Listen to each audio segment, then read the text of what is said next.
Hey, what's up guys? Welcome to your 25th Android tutorial. What we're going to do in this tutorial is basically get our new activity set up and add our references and introduce you guys to a little bit of Java. So what we're going to do is we're going to create a new Java class. You guys probably already know how to do this, and we're going to call this class text play, whatever, something like that. And going to open that up. Again, this is going to be a regular activity that you guys might be familiar with, should be, hopefully. And extends activity. Again, we're going to import activity, and we're going to add the onCreate method by, again, source override unimplemented methods.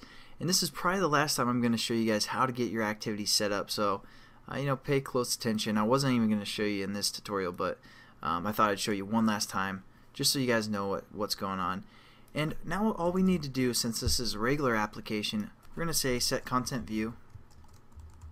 Again, have this equal, and this is just setting up the reference to the XML that we just created. So r.layout, because it is a layout dot text. And there we go, we have our class set up for the most part. Now we also, anytime we set up a new activity, we have to define it in the manifest.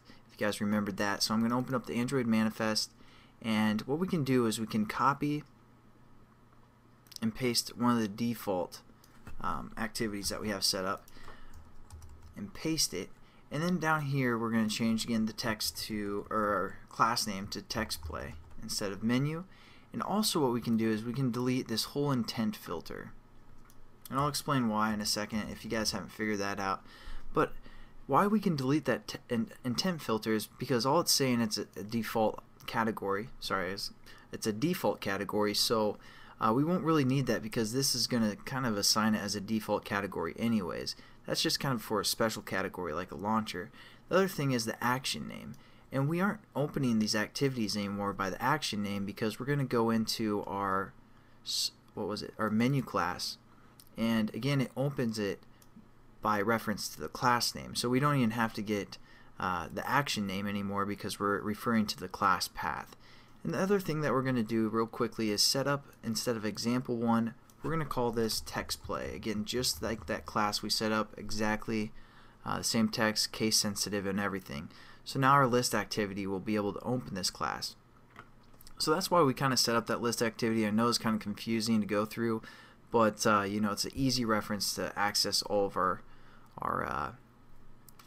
all of our new activities that we're going to create. So hopefully everything's set up and it's going to work now within our emulator. But the last thing we're going to do is just set up some references, and you guys probably know how to do this as well.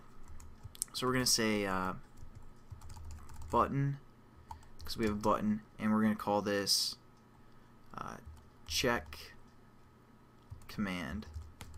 So that's what we're going to call our button. Again, we have to import the button and set it equal to, or create that bridge over to the XML. We're going to say button find view by ID again, r.id dot, and we're going to look for our button. Is it button results? Yeah, it must be. So we're going to use button results. And I'm just going to, well, no. Then we're going to set up a toggle button as well. And the nice thing is basically the name is the exact same as the name in XML. So you guys, if you ever forget what type of variable you're setting up, most likely it's the same name. So there you go. We're going to call this password, or pass. We're going to call it pass toggle, or pass tog, like that, and set that equal to something. We're also going to import it so we can use it as a toggle button. And find view by ID. This is kind of a repetitious tutorial. We really don't probably need to go on anymore. I just want to make sure you guys are set up properly here. And again, we're looking for the TG or TB toggle button password reference. And the last thing we have to set up, well, two more things, I'm sorry. An edit text. We're going to call this input. Set it equal to edit text, find view by ID again, and then edit text commands. See, that's why I kind of use this kind of reference, so I kind of know if it's an edit text or whatever.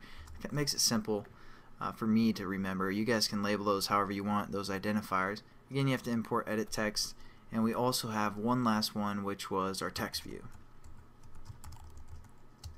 And we're going to call this display for the most part. That's a decent name, whatever. And we're going to set this equal to text view